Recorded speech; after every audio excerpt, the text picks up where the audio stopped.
Hey guys, this is Arleman. Today we're going to go over crafting in Black Desert Online. More specifically, we are going to talk about how to make your very first seafaring vessel, or your raft. Disregard the ferry in the back. That is not something we're going to be making today, probably in a couple of weeks. The reason why getting a raft early in the game is a good idea is there are quite a few fishing quests in Velia, and currently the situation is pretty dire if you want to fish. Now, as you can see, if you look at the mini-map, the white squares are player characters, and they extend pretty far. I mean, there is no fishing resources anywhere in this bay. But aside from finding more areas to fish, as an open world MMO, there's a surprising amount of water in Black Desert Online, as you can see here. Out of the actual game world, more than half of it, between individual land masses and archipelagos, quite a bit of it can only be traversed or gotten to from, well, that's land right there, but quite a bit of it requires traversal over water. Um, so, not to mention crafting in general, because it all works the same. Alright, so there's going to be a couple of things you're going to need before you start particularly building a raft. So the very first thing is to look at what you need. Now, crafting in Black Desert requires workers as well as housing and workshops. So your very, very first step should be in hiring your first worker. Now, in the town of Velia, there's a rather shady little gentleman here who arranges the workforce. If you look at the minimap, it's the icon that is the pickaxe. So we're going to go talk to him.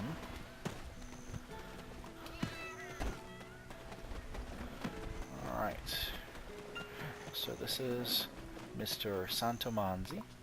Now he does give you a quest. His very first quest gives you a free worker contract, but it's a very low quality worker. I completely recommend that you fire him as soon as you get him and try your luck at getting a better worker. So in order to contract worker, they require energy, as it says here.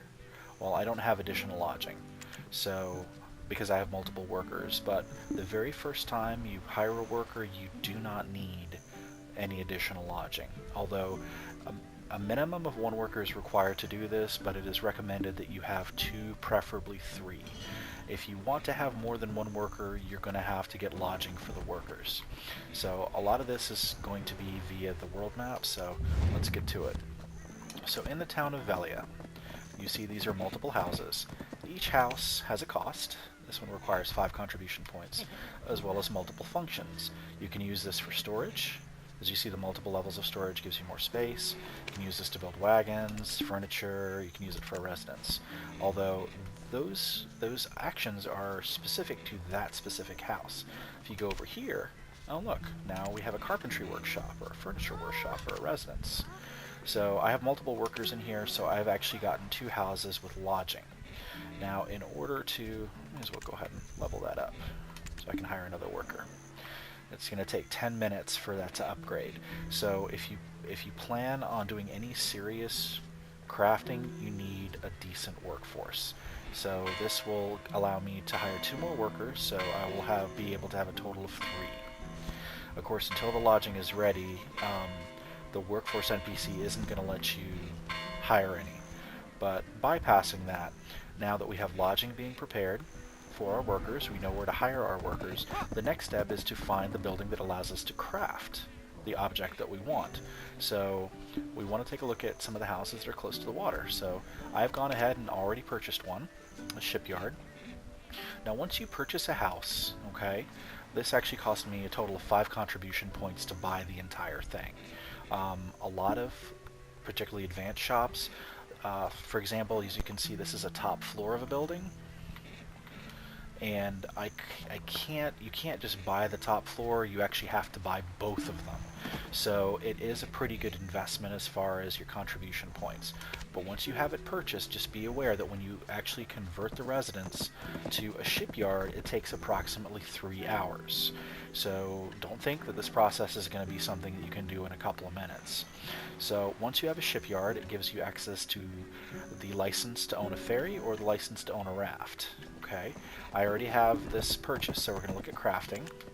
As you can see, the ferry, which is a much nicer ship, requires a lot more materials, and lead ingot, I'm not yet in the game able to make that yet, but that's going to be my next project. So right now I currently have another raft being built. As you can see here, a raft requires 3 blackstone powders. We go into 3 blackstone powders and 25 logs. Alright, once you have the materials, you put them in your main storage and then you assign your workers to it. Be aware that it's not just dropping the materials in and letting your worker craft it. You have to assign a single worker to a single process. So the blackstone powder has to be processed a total of 3 times. Each time is taking 9 minutes, roughly about 11 minutes. Okay, you can have multiple workers working on this, so if I really wanted to speed things up, I could have a total of 3 workers working in tandem to make 3 blackstone powders at the same time. As far as this production is going, I've got 2 out of the 3 complete. This is going to be the last one. As far as logs are concerned, it has to process 25 logs. Okay, as you can see here, I've got a total of 4 steps out of 28. If you add them up, 2 blackstone powders, 2 logs, that's 4 out of your 28. So as you see, it takes 11 minutes as well, but it's going to take a lot more times to hit that 25. Alright, I have another worker here, but his stamina is low, so I'm not going to be able to assign it. So once you have all of the materials, and once your workers have finished their processing of the materials, your license will spit out in your storage. So you got to make sure that your storage has at least enough room for that to be deposited, otherwise it goes into limbo. Alright, now we're going to talk about getting the materials that you need. Getting a log is very simple. Getting blackstone powder is a little bit more in depth. So we're going to go over blackstone powder first. Blackstone powder is what's required for every single kind of craft. Doesn't matter what you're doing, it requires blackstone powder. Blackstone powder can only be created in a refinery. So I don't have one in this town, I have one in the other town, but I'm going to show you what it looks like. This town has a refinery, so you'd be able to purchase this for 1 contribution point. You'd convert it to a refinery, and it allows you to craft blackstone powder. It requires 2 rough stones. So the actual process itself, let me show you what that looks like since my processing plant isn't idle. So you do manage crafting, and you see here blackstone powder. If you have the crafting materials in your storage, and you just go ahead and make it. You assign a worker to it, and then you say how many of them you want to make, and then you start. One of the nice things too is that with the resources, you can either mine the rough stone yourself, or if you have more workers, you can assign them to a mine. Now, since blackstone is a random drop from mining, it's just kind of luck of the draw, but I find that if you actually mine it yourself, you have a much better chance of getting it. So we're going to go ahead and do that. So just keep in mind, we're going to do blackstone powder, which requires rough stones. In order to mine, you need to make sure that you have a pickaxe, which I already have one equipped here. If you do not have a pickaxe, I'm going to show you exactly where you can buy one. In every town you have a materials vendor. And you're like, well, where do I find the materials vendor? There's so many NPCs, all the towns are so huge. I'm going to show you a little trick. You go up to this little magnifying glass that says NPC, click on it, and then you find the kind of character you want. And actually, it works for every territory in the game. You know, you can go to each location that you visited, but since we're already in a town, we choose our material worker, and then you double click on it, and it'll give you the arrow and the distance, and they will light up the sky. Okay, so we're going to go ahead and head on to her. Oh look, she's right there. So remember, for materials we're going to need rough stones, which require mining. Either you're looking So for you can buy a flowers shabby or tools. pickaxe, and we're also going to need logs, and in order to cut wood, we need a dull axe. So once you have those two in your inventory, it's time to go ahead and get some materials. Alright, so we have the pickaxe, actually. Yeah, we've got the pickaxe, so we need to find some rock formations to mine. Anywhere that has rocks, you can generally find some place to mine. Now, if you're in Velia, a lot of people may not realize this, but you can actually go along the coast and find quite a few spots to mine. Just make sure that you have enough room in your inventory. As you know, inventory is a premium in this game. Don't make the mistake of going out without any room to hold it in. So, unlike most MMOs, you really can't tell where your gathering points are, although there are some characteristics that I'm going to show you. When you mine, you generally want to look for a piece of rock that's flat that you can get on top of. So here, here, as you can see, really hard to see, it doesn't really light up until you actually get on top of it. Sometimes you have ore that actually looks like a nugget of metal sticking out, and generally those are, you know, very specific. Rough stones are random, so generally every time you mine, you're going to get one. We got a piece of iron and one rough stone. So you're going to do that until you get a total of 6, okay? I generally recommend more, but that's the minimum you need for the black powder you need for the raft. So now that we have that, we are going to put on our lumbering axe, and we're going to go cut some wood. As you can see, it's almost dusk. It's going to get pretty dark soon. So pretty much any tree that isn't a fruit-bearing tree is fair game. Doesn't matter if it's in town, doesn't matter if it's your neighbor's tree. Just keep cutting. So you're going to need 25 logs. Now, the kind of wood you get from trees are specific to the tree. Like rough stones, logs are random, or they're the base item that you get. So we got 2 logs from this.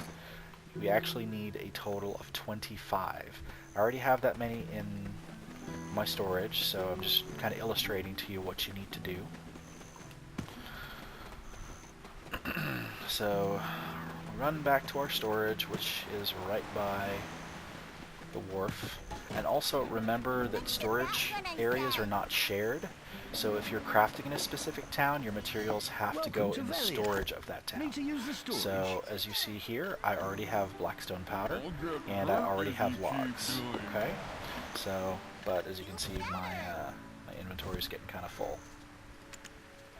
So once you have all your raw materials in, go back to the world map, click on your town, go to your refinery if you got one.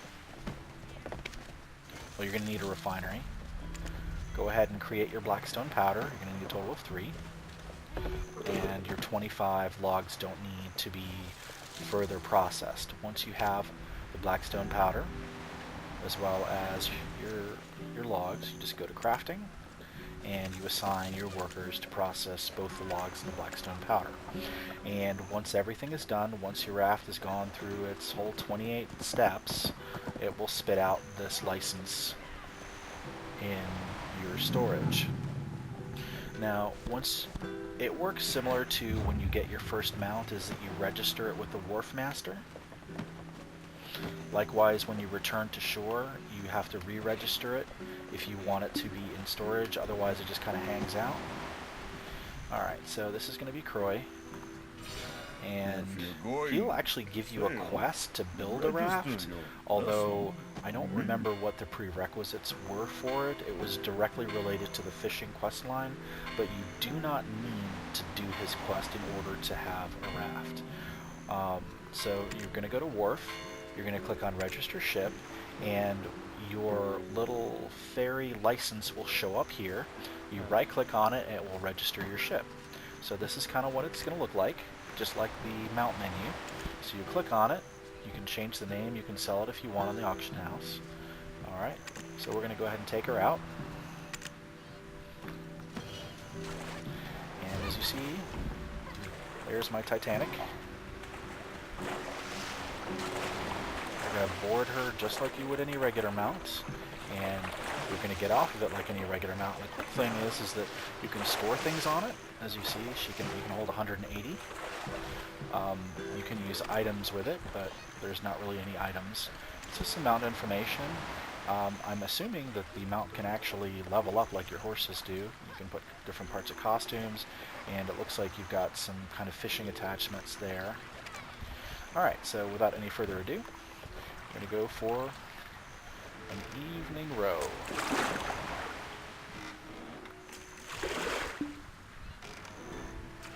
Now, since this is the first seafaring vessel, it's not really going to be that fast. It doesn't look like it's that fast, but when you compare it to swimming, the fact that you can go vast distances without actually drowning works pretty well. As you can see, dusk is coming along, but if you look at the mini-map, you're moving at a pretty decent clip.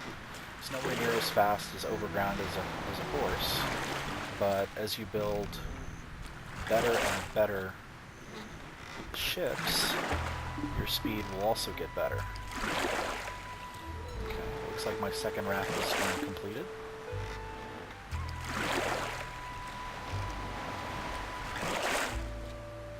And the nice thing with rafts, or any kind of vessel, be it a mount or a ship, is that you can autopath. So if you go to our main map, select a location. You know, it's been a while since I've been over here to this island. So we're going to right-click to navigate. You see the blue pathing line. And then at this point, we just hit T or up on the direction pad. And he's going to navigate to it.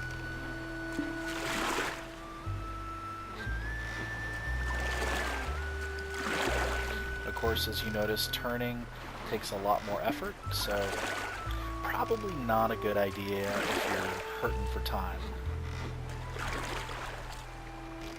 It's unfortunate that this video is shot at night because the water is really pretty during the day.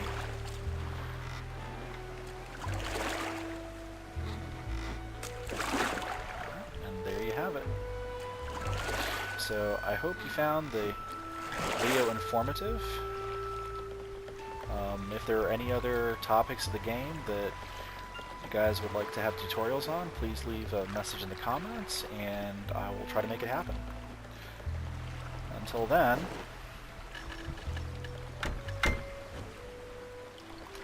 keep fishing.